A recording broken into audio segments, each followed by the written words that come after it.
Agenzia Le Cirque. Per vendere o acquistare la tua casa, Agenzia Le Cirque. Professionisti al tuo servizio. Benvenuti al Meteo. 1 gennaio segnato dall'arrivo di una nuova perturbazione. Le previsioni ci dicono che potremmo avere una situazione di maltempo a più riprese, quantomeno fino all'Epifania. Vediamo la situazione nel dettaglio.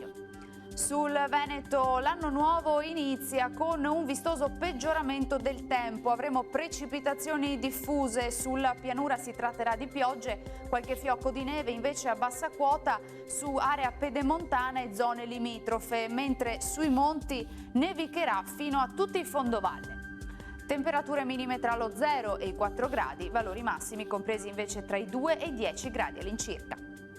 Ci spostiamo ora sul Friuli Venezia Giulia, dove la situazione sarà la stessa. Molte nubi anche qui, precipitazioni vedete un po' su tutti i settori, in montagna locali nevicate. Temperature minime fino a 3 gradi, massime sugli 8-10 gradi.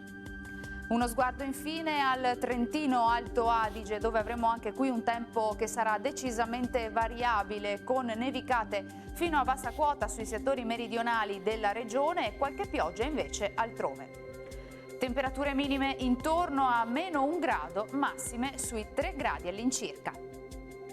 Dal meteo di Antenna 3 per ora è tutto, da parte mia i migliori auguri di un sereno 2021 a tutti voi. Arrivederci.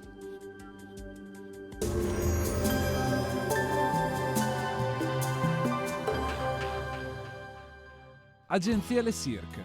Per vendere o acquistare la tua casa, Agenzia Le Cirque. Professionisti al tuo servizio.